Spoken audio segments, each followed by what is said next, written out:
Hi, everybody. We have a webinar, AgileLAB webinar recording today, and I have a special guest, Michele, today from Scaled Agile, who will talk about the product ownership and product management in Scaled Agile framework. And also we have Maxim today with us, who is our AgileLAB fellow, who will help me today to drive this session.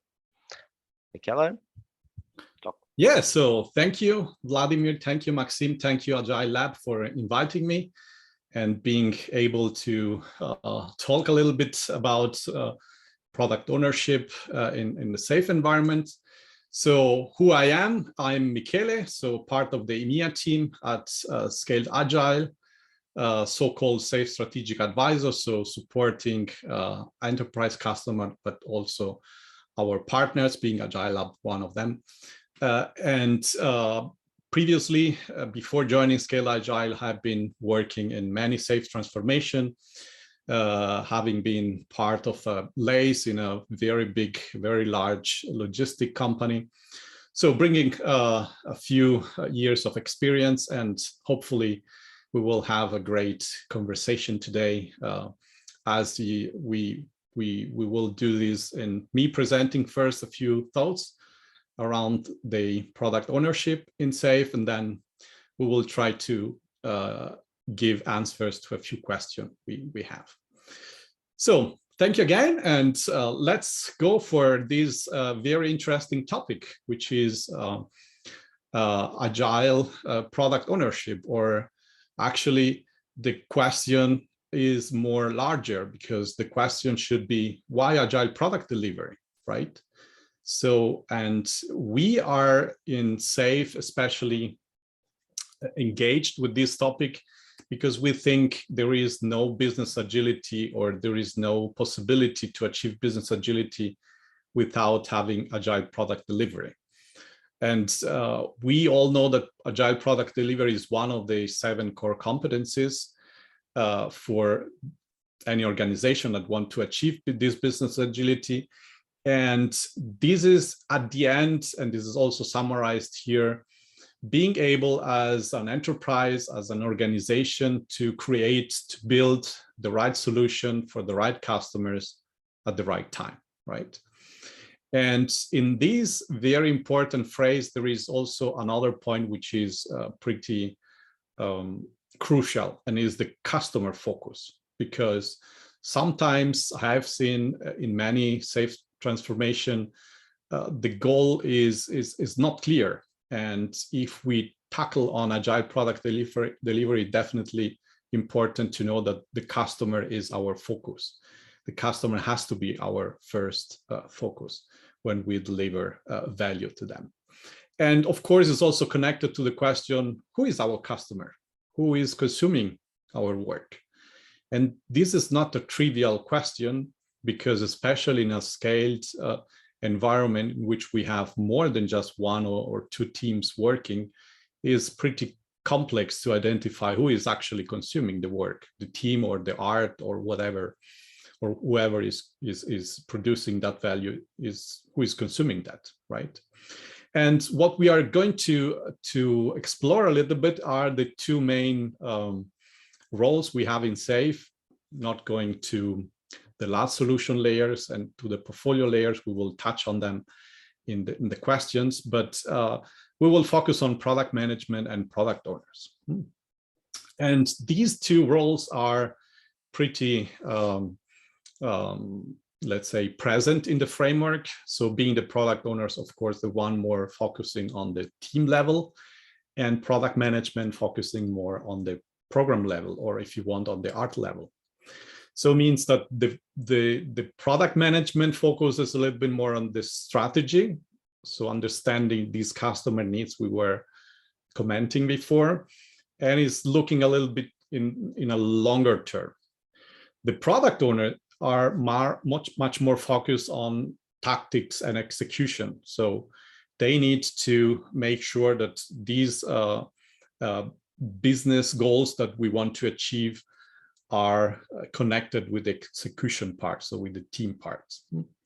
So means that in SAFe, when we have more than 1 team working together, And we already know all about the organizing around value approach and away from project down to development value stream.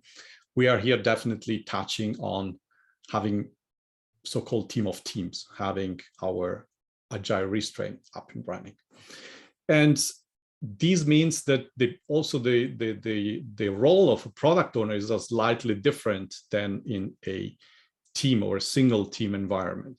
So here the keywords is definitely successful collaboration, not just between product owners and product management, but also between product owners themselves. Okay. And we will have a look now a little bit more in deep into these two roles. So the product owners, we will just touch on it, also knowing that possibly many of the people hearing what we are saying are pretty familiar with that. And I want just to give you 4 dimensions here around the product ownership or the product owner roles.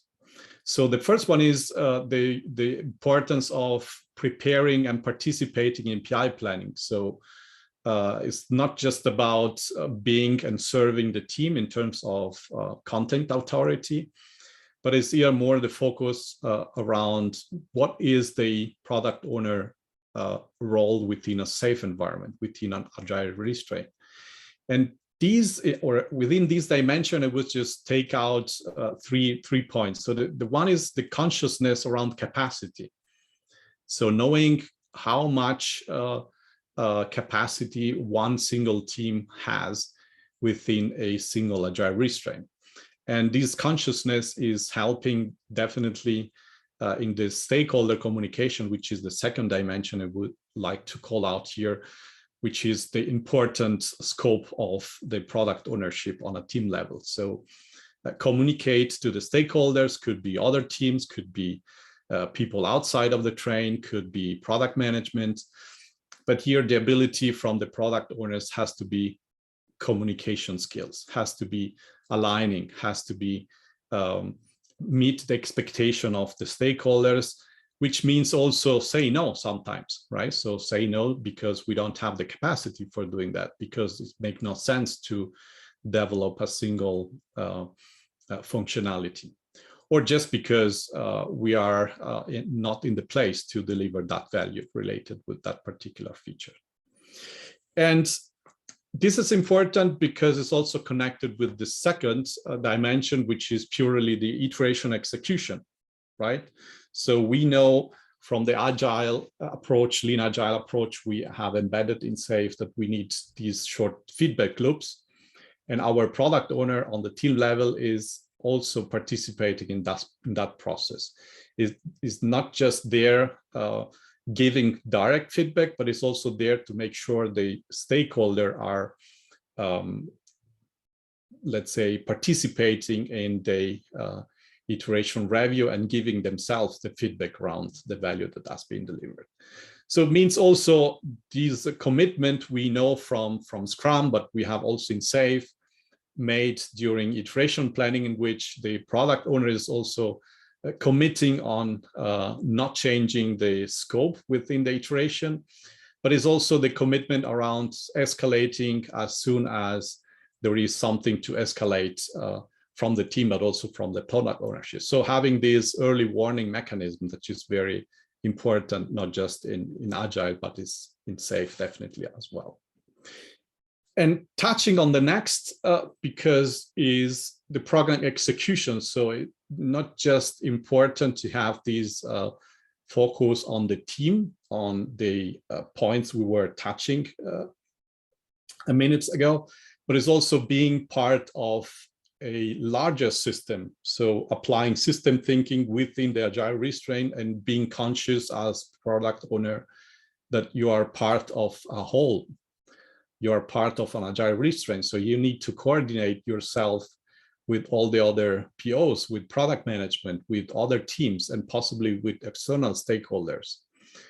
And program execution means also the other dimension I would like to give you is the synchronization. So it's not just about coordinating, it's also about synchronizing And we know from the SAFe mechanism that we have, for example, the PO sync, which is giving us the possibility for assuring this synchronization, right? And last but not least, also because we are just in applying agile principles and practices, so the importance of the inspecting and adapting as embedded, or I would say as an agile quintessence, is very important. So it's not just about having, which is one of the common anti-patterns, is not just having a product owner who is acting as a project leader and is giving all the instruction what need to be built, but also how to build it. Is very important to have these continuous improvement process embedded into the role as well. So not just on the team level, but we will see also on the art level. And this is a little bit about the 4 dimension I want to give you around the product owners. So let's have a look now at the second role we have in SAFe and the importance of this role on the art or on the SAFe organization we have, and also focusing on why product management and not product manager or managers, because you could have one or you could have more, depending on not just the complexity and the amount of work given by the amount of teams you might have on a single agile restraint, but it's also about how many stakeholder you have to serve, how many external customers, so to speak, you have that you need to deliver value to. And this is very important to understand, because this is very specific to content, this is very specific to the solution you are delivering within your agile restraint or possibly within your solution train. But we will tackle on this later on. So also here, I just wanted to give you 4 different dimensions I think are important for product management to bring on the table and succeed in this value delivery that we were mentioning this morning. So the first one is about meet business goals. So we were tackling on that. I'm saying all the time that the goal is not to implement the SAFe mechanism, is not to build up a safe environment, is about sustainable support the business. It's about meeting the business goals. It's about solving the problems we might have in the delivery, or possibly tackling the challenges we have. So being the typical challenges, the quality is not right, or we are too slow in delivering new features to our customers, external or internal customers. So here, once again, product management is seen as one of the central roles that make sure that we are meeting these business goals, okay? And what are these business goals? Well, the economics, or the economic business goal that has been established on the portfolio layers, for example. So every single organization has its own goals, and a portfolio in SAFe is there just for providing the right solutions so that these economic business goals can be achieved by the organization as a whole, right? So looking into this dimension, I would say is important that an art, or if we are talking about a solution train, so a sum of many arts, is delivering and creating feasible and sustainable products and solutions. So remember what we said at the very beginning. So being an agile organization means also to be able to pivot, be able to change the strategy, so which means change the value we are delivering, and delivering the right value to the right people at the right time. So that was what we said at the very beginning of this conversation. So which means also we need to have a clear idea about the customers. We mentioned this already. So being conscious as product management, who is the customers? Is an internal customers? Is an external customers?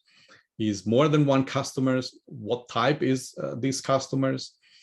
And also understanding what is the value in there that these customers are wanting to receive. Another dimension I would include in this conversation is understanding the cost structure, right? So it's not just about delivering the value, it's also about understanding what are the costs behind that, what is the money that is needed, or the investment efforts that is needed to achieve that value. And these need to be clear for product management as well. And last but not least, we already mentioned this, but I tackle on this many times because it's important, is this customer centricity, okay?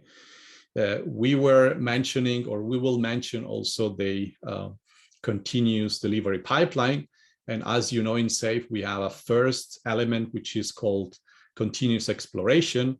And this continuous exploration is the focus of our product management, which is definitely customer centric. So we need to understand who is our customer, who is consuming our work, but we need also to understand what are the problems our customer wants to solve. So, and of course, also the environment in which our customer are operating, because all of this is part of this customer centricity, which is one of the critical elements of this core competency. The second dimension is what we call get it built, okay? And also here, the keyword is collaboration. So the product management foster and support this collaboration within the Agile restraint, so between the different teams. And if you want together, of course, with our release train engineer is fostering this change of paradigma. So from team agility to tribe agility, because it's not the same just having one or a couple of teams working in an agile way than having a complete train with many teams working together. So here, common points or things I would like to give you around this dimension are understanding the customer needs. We were mentioning these in the previous collaboration, in the previous dimension, but it's also about owning the backlog, so the so-called program backlog, and also prioritizing the work items, means the features that are in this backlog. And this is requiring not just a good collaboration, not just a good stakeholder management in place, and of course, this process of continuous exploration, which is giving us the necessary input for preparing and prioritizing the features, but also working very closely with the teams, very closely with all the product owners. So that is important also here to say no to external stakeholder, to external customer, because we might not be able to do everything. So means not just prioritizing the features, but also limiting the work in progress we have on the art. And of course, this is connected with participating in the PI planning and preparing all the features and being sure that the feature has been socialized before PI planning started. And of course, at the end of every PI, being there and look at what has been delivered, also participating in the system demo, in the PI system demo, and of course, participating in what we call the inspect and adapt event at the end of every PI. So this is the ability, as I said, that product management needs to bring on the table just for supporting the value delivery throughout the PI, out of the different teams working in the Agile restraint. The third dimension I would like to tackle on is what we call get it off the shelf. Okay, is here the keywords is system thinking. So again, we were mentioning is not the same thing having a couple of teams working in Agile matter than having a complete Agile restraint working on value delivery. Here means also that the people that we might need to have on the art are possibly not just solution developers. We need to have also on the train, but at least connected to the train, we need to have marketing, we need to have sales, we need to have other part of the organization. We possibly might need to activate the channel distribution or our partner network, depending on the business we are in. So means that the product owner, together with the product management, needs to make sure that all the input for all these other stakeholders and possibly being part of the train are delivered at the right time. Okay, so means documentation has to be there. Manuals for users possibly has to be there. System documentation has to be prepared.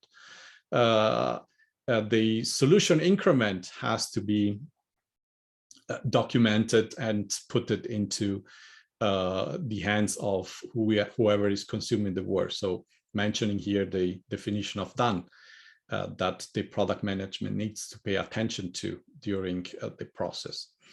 So, but it's also important how the product management is organized. So in case we have more than one person, we need also to tackle on how we want to organize the team, because we have a program Kanban, as you know, and through the Kanban is our features going, and possibly we might organize our product management as a Kanban team, having also the product owners participating in that in at least partly, because we were definitely mentioning the importance of having product management and product owners collaborating together for making sure we deliver the value to the right customer at the right time. And last but not least, the last dimension connected with product management in SAFe is the what we call the leverage support, which is just looking into the entire life cycle of our solution. It's not just about the development part, but it's also about the possibly support and customer experience when our solution is out there, is used by the ones that were asking for that solution.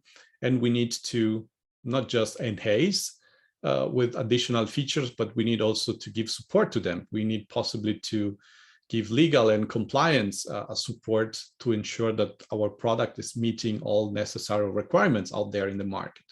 So it's what I call also the taking care of the different generations of the solution, right?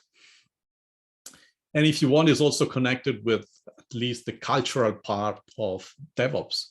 So just bringing not just the people building the solution together, but also bringing the people operating the solution together and having all of them participating, all of them sitting in the same agile restraint, and having product management together and collaborating with all the product owners, making sure we are covering and we are giving this value to the right people at the right time. So before we finish our conversation, I was trying just to give kind of a key success factors, or out of my experience, what is important, especially between these two roles, and in the daily work they have to do together. So the first one is the focus has to be on value delivery. So everything else is less important. So product management, product owners are there just for make sure we deliver this value. And I think we have been insisting on this many times during this conversation. The other one is about alignment on strategy and execution. So it has to be alignment between product management, which is focusing a little bit more on the longer term, on the strategic part, and the execution, which is more embedded into what the teams are delivering. And so product owners guiding what needs to be done and what is what needs to be built from the teams. We were tackling on collaboration and continuous exploration. So here is also important that product management together with product owners are collaborating on this continuous exploration process and seeing all of them as a team. So working towards really understanding what are the problems, what are the solutions we want to build, and so give the value our customers, so the person or the people that are consuming our work are asking for.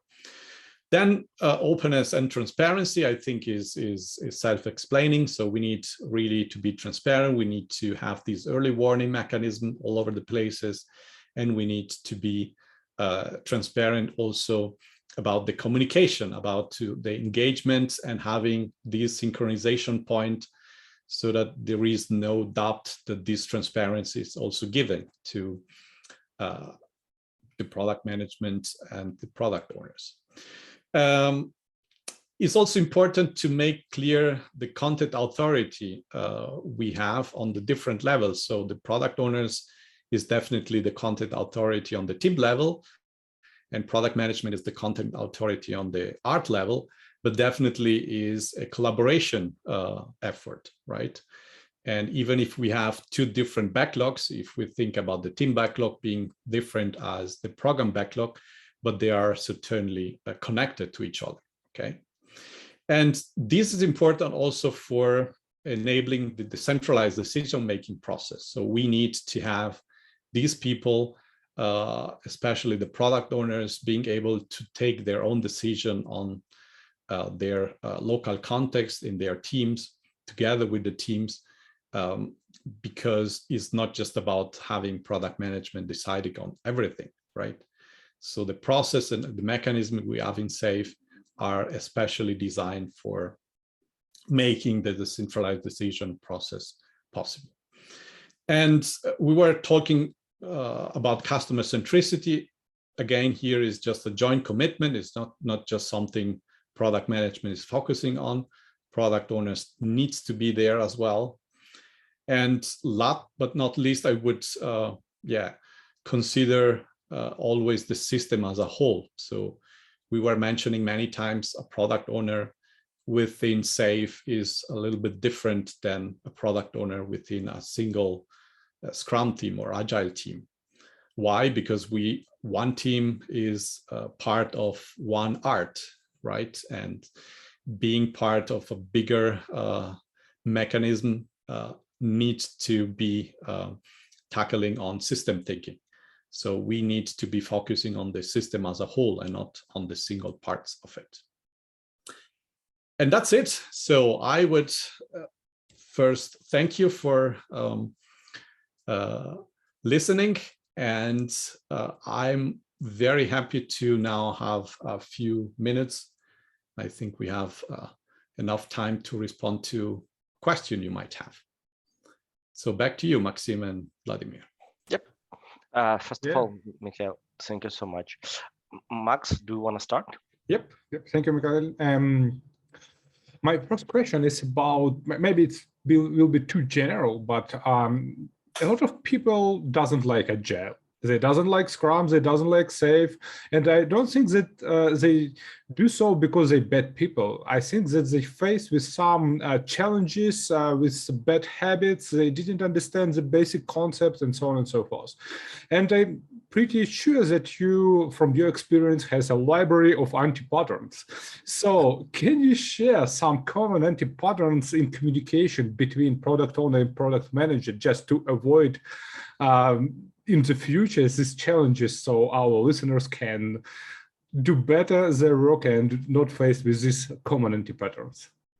Yeah, thank you, Maxim, because I would say these combo, so product owners and product management are possibly, at least my experience, the roles in which the most anti-patterns are visible or are coming out, right?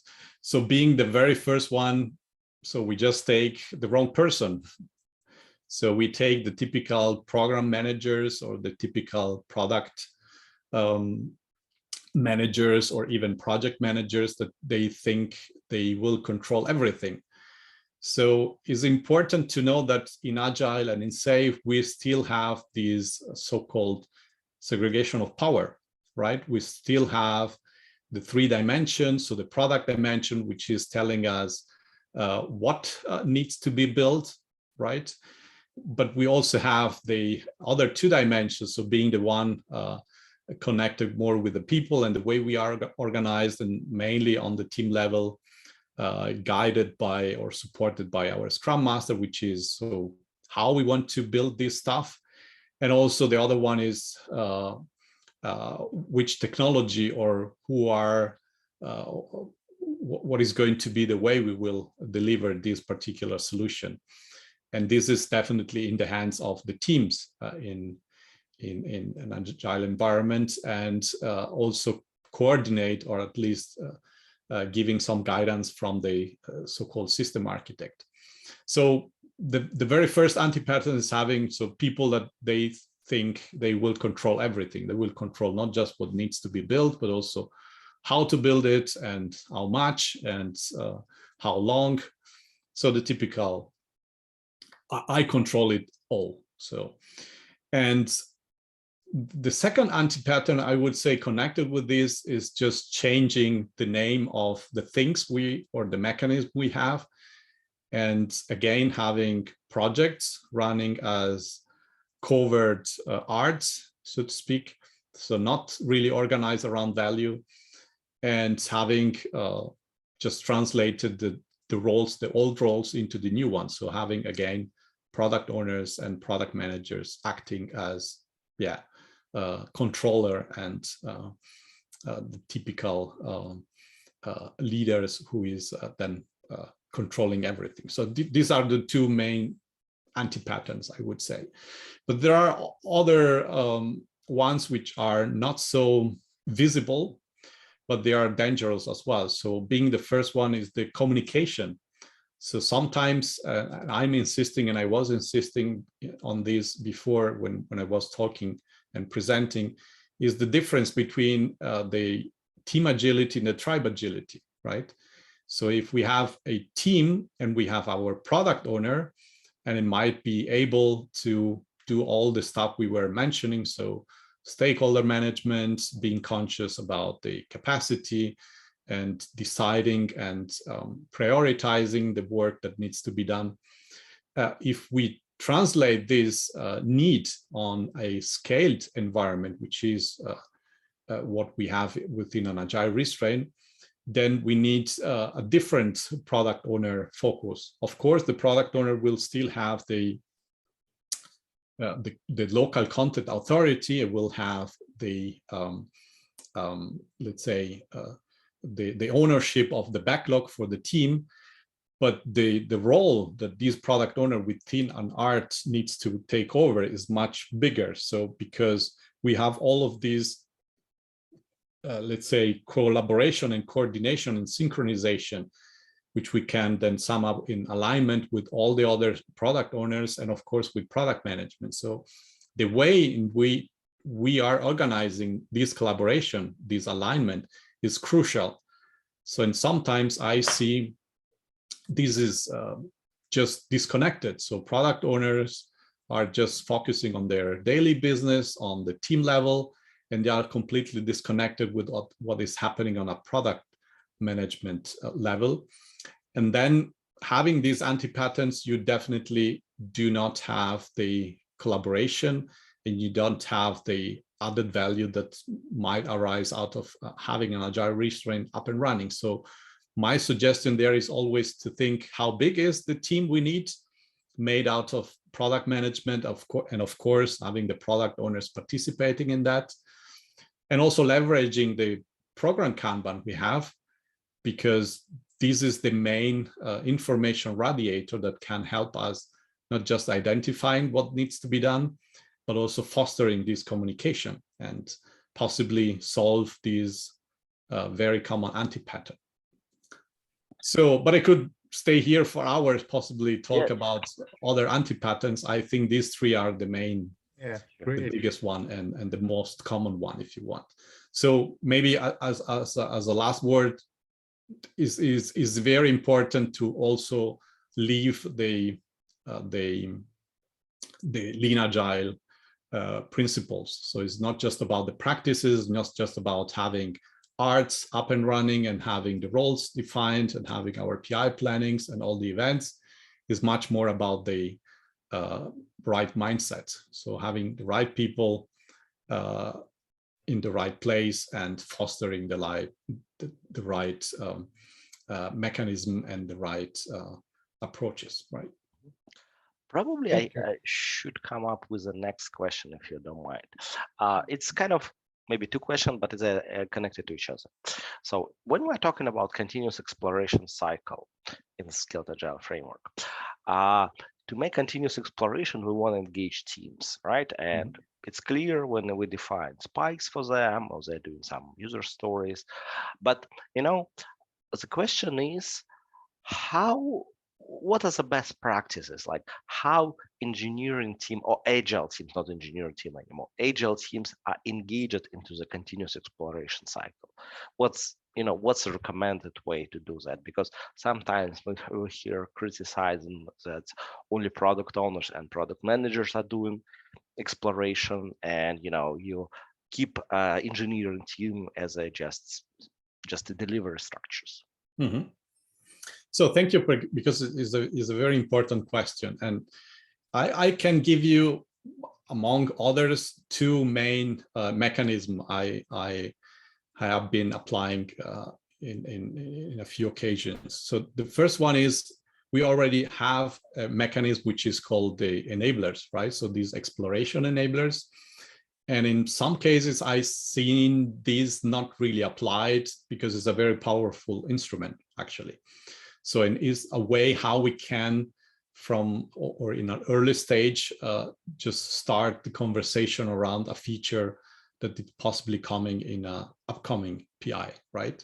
But having the teams that possibly have the knowledge around the way that we can tackle a particular problem, the way we can deliver that particular value, and they have the hands-on, right? So we need to involve them, and we can use the enabler exploration enablers for organizing this. And I'm saying organizing because sometimes what you just need is having time. So these teams needs to plan during PI planning these enablers and reserving time that needs to be assured just for performing this. What I'm also doing connected with this is, because in some cases you don't know what you need to explore, right? You just do not know now during PI planning. And we come also to one of the common misunderstanding around SAFe, in which many people say, so during PI planning, you do the whole planning for the 10, 12, 14 weeks, and there is no space for let's say, react to upcoming work, which is not true. It's just the way how you are planning. And if you left enough capacity for react, but also enough capacity for exploration, in many teams I was and arts I was working with, we had a huge amount of just reserved capacity for upcoming work, but also for exploration work. So connected with the capacity allocation mechanism we have, and leveraging on the exploration enablers, you will have definitely a good mechanism to assure that the teams are also involved in this continuous exploration process. The other part is also considering this, and I know is possibly not clear to everyone, but the continuous exploration process is just very fluid and is let's say, happening at the same time as the other circle within, or the other loops within the continuous delivery pipeline, right? And is a process which is, of course, if you want, driven by especially product management and supported by product owners, but it's also needed to be transparent. So leverage also the Kanban you have for make all the work that is happening on the exploration part. So in this part of the feature creation, if you want, because at the end of the day, what we are shooting for is having clear and socialized features out of this process. But make sure that you have a collaboration around that. Make sure that you're really using the Kanban as an information radiator, but also as a tool for make all the learning transparent. So I also suggest, connected to leveraging the Kanban, to have a dedicated slot within system demo for product management, just showing the learnings and showing the inputs received during this continuous exploration phase, and socialize these, even if they are not connected with any features, with the teams, so that the teams are also aware what is working on the product management function, what is coming, right? So transparency also here being one of the core values in SAFe has to be applied and needs to be embedded in the daily mechanism, in the daily work that our teams and our arts are performing. So that would be my answer to your question. Thank you. And I have another question. If we will follow the logic of 3 roles on each level, like when starting from the team level, that's like agile team level, we have, product owner, scrum master, and team. Coming to the art level and saying we have release train engineer, we have product manager, and architects or engineer.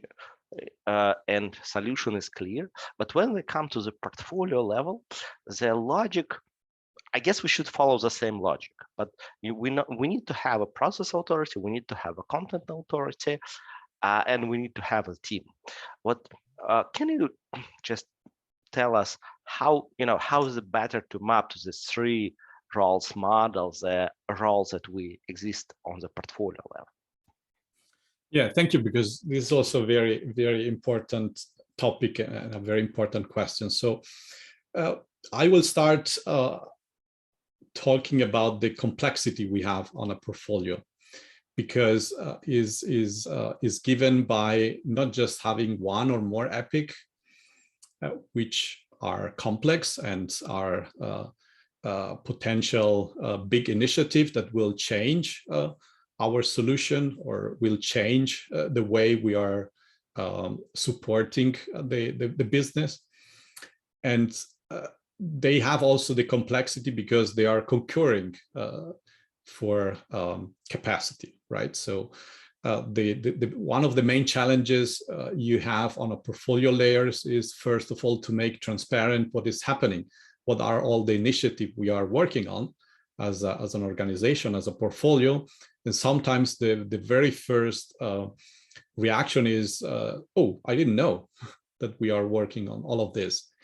And it's important also to know how critical it is not to have, let's say, single people fighting for their own epics, but having more a collaborative way, because we need to have the best combination out of the epics. It's not a competition about who is going to win, is consciousness about what is the best prioritization in terms of what is the best combination of different epic we want to tackle on in the execution part. So it's pretty much related with the strategic dimension. Okay.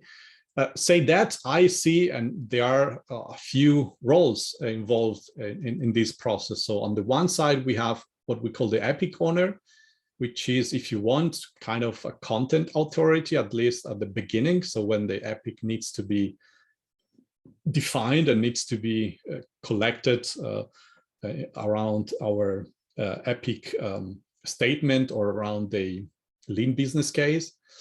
But there is definitely another important role, which is the lean portfolio management function or lean portfolio management team, which is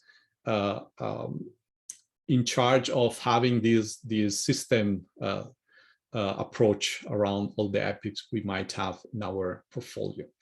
So, and I see this working the same way we have all over the places, the segregation of power. So here we have also a balance between the, if you want, the personal interest, or if the single interest connected to a single epic, but also the overall interest connected to the whole portfolio. And this is balanced between, as I say, the product, or better say, the lean portfolio management function and the single epic owners we have on the portfolio layers. So is a collaboration, and that because we are talking about collaboration when we talk about the portfolio layers, and we don't talk about single roles. But it's definitely an important collaboration, which is involving many stakeholders. So these two main roles, but it also definitely connected with who is supporting all the information that needs to be gathered in the epics themselves and needs to be gathered in the portfolio Kanban. And thank you so much. Yep, that's really helpful just to understand how to group it together. And probably the last question is, we already spent a lot of time talking together, but something that connect to portfolio and the team level. All right, you was talking about that we have some mechanism and say how can we enable the continuous exploration cycle and engage agile teams. I will stop using engineer words, the team, by the way, agile teams into this process. But we also have kind of different step of the portfolio level when we will really need, when we're making, for example, analysis, we will probably need agile teams to be engaged as well. Not always, but it can be the case. So what will be your advice? Can we guess that the same capacity allocation will be used to, to have some capacity? Was this thing we can schedule in advance, how can plan in advance, or maybe some other mechanism can help us to just deal with a portfolio level initiative that will require art and team level contribution in their, progress to move the items over the portfolio board. Yeah, definitely. So what you have on the Kanban when we talk about the portfolio Kanban are very different steps the epics are going through, and especially when we come or when we look at the very beginning, so the funnel phase, but also the analysis phase, in which our epic owners are just gathering all the input. And this input is sometimes coming also from the continuous exploration. So there is a strong collaboration, there is a strong alignment, or has to be a strong alignment between product management, solution management, and epic owners, definitely. But sometimes, as you said, the input needs to come from the teams, from the arts, at least for specific questions. So I would just pay attention there, because easily, and that could be also another anti-pattern, just to block out capacity for asking the team about every single question that might arise on the epic layers, so to speak. So the capacity allocation as one of the so-called guardrails we have on the portfolio layers needs to be put in place exactly for this, or also for this, because don't forget that the epic, at least at the very early stages, so they are just informed by assumptions. So they are informed by our MVPs, and the MVP itself is also an exercise we do, reserving some money, reserving some capacity just for explore if the assumption we made within the epic is viable or not, is real or not, is going to give us the value we are expecting or not. So there is still a mechanism which is coordinating that. So I would not abuse before that and reserve too much capacity out of the team. Also because, and this is important and also connected to the Kanban on the portfolio layers, it doesn't mean that we have every single initiative reflected on the portfolio. We just have the initiative that are made into or up to the threshold. So the real, and it could be not just money, but could also be other criteria. So the most relevant initiative are there. But also the initiative that has been proven. So imagine, for example, an SAP process in HR that has been developed and the epic has been proven as true and has been implemented, and now you want to extend this into another country or another business unit. So you probably, even if this is a big initiative, you probably do not need any portfolio governance on that because it's proven. You don't need to learn anything. You don't need to prioritize. So this is relegated to the local content authority, so to product management, because these will compete then on the art level with other features coming from possibly other epics coming from the portfolio or other local epics. So it's also important to understand the importance of really focusing on the important stuff or important things on the portfolio layers, which is directly connected to what are the information we might need and where these information are coming from. So in capacity allocation is definitely one of the mechanisms, one of the guardrails we have for controlling that the teams are not just focusing on exploration work, which is at the end bad, because what you need at the end is a healthy balance between exploration, delivering solution, supporting and maintaining solution, and also providing some space to the team just to improve the way they are working, right? Yep. Thank you so much. It was really detailed answers, and thank you so much for taking the time today with us. It's our pleasure to have you there again, and probably we'll have a chance to see you soon and speak about other interesting topics. And next time we will engage more our AgileLAB community so people can answer questions, and we use this question today for our discussion. So feel free, and thank you so much. Yeah, thank you, Vladimir. Thank you, Maxim, for having me here today. I enjoyed very much. So it was the second time, and thank you. Really very interesting topic, very interesting questions. I hope the people that will hear us will also find it interesting. So thank you again, and see you soon. See you soon. See you.